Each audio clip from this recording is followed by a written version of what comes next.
Well then, today's going to be quite the day. We got ourselves a pack of pre-World War II era cigarettes.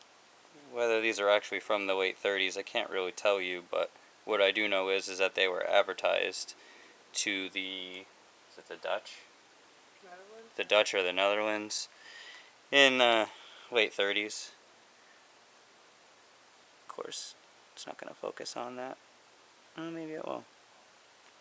But apparently these were 15 cents a pack for 20. Dr. Dush kind. Got some old matches here. Try to spark these up with.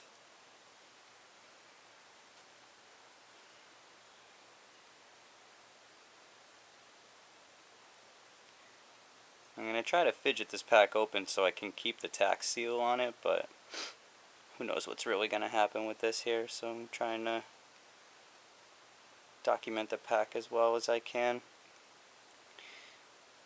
This pack has been basically as you see it, presumably for its whole life. I don't know what kind of environment it was in before we bought it, but it came from Ohio, I think.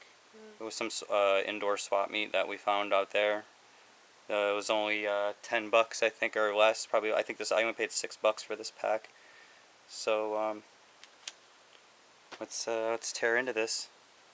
See if we can't get a coffin nail out of here, eh?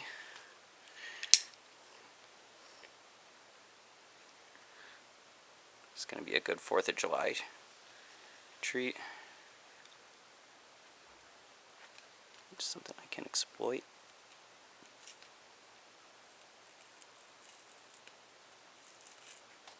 Yeah, it's like, oh, it's really thin.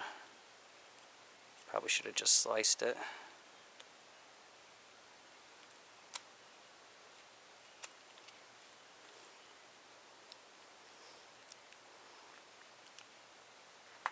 There we go. See if we can't get the foil open.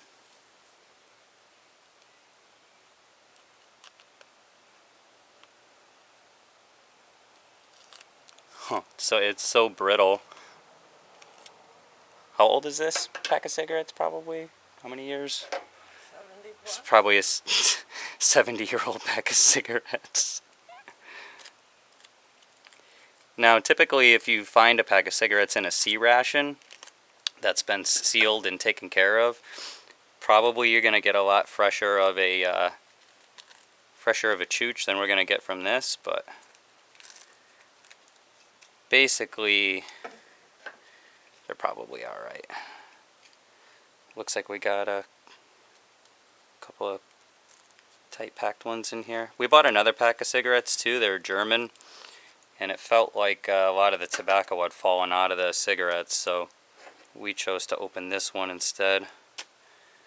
But maybe if I'm feeling fancy one day, we'll open up the other pack.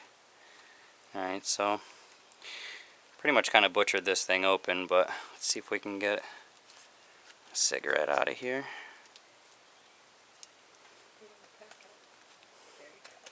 Oh, it's making all the tobacco fall out.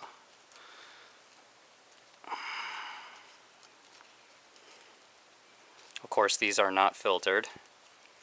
Filters probably didn't come out until the late 60s, I'd imagine.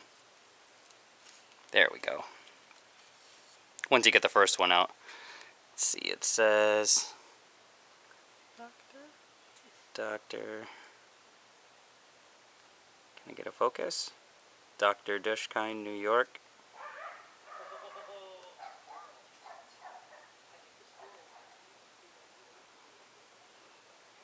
Alright.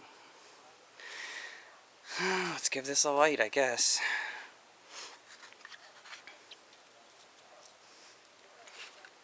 I'm not even sure if these matches are gonna light. I have other matches too.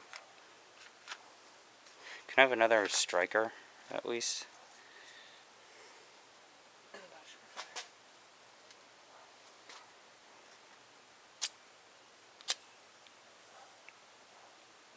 Huh. Alright, we're just gonna go to town here.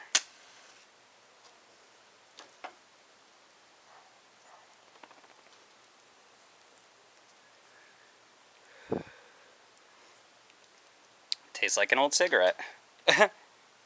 It tastes exactly like an old cigarette.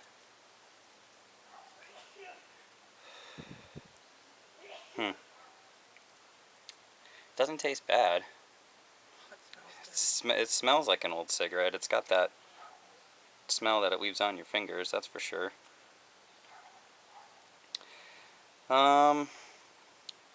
Definitely better than a modern cigarette, that's for sure. It's considering how long these have been out in the air for. They're definitely stale, right?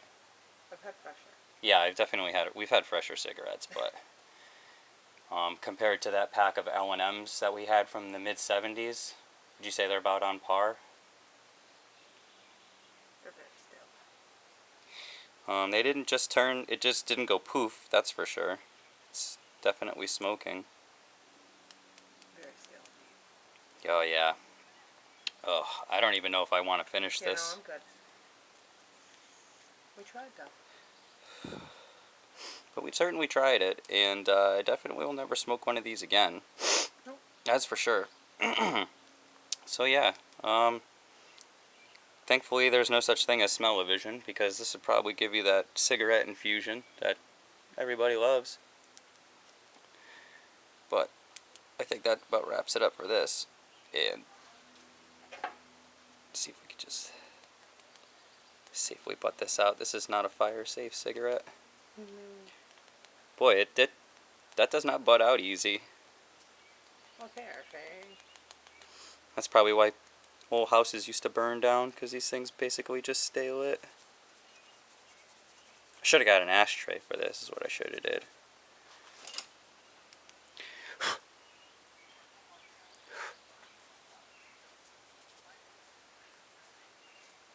Alright, that should do it. There we go, that seems like a more appropriate place for these. Don't you think?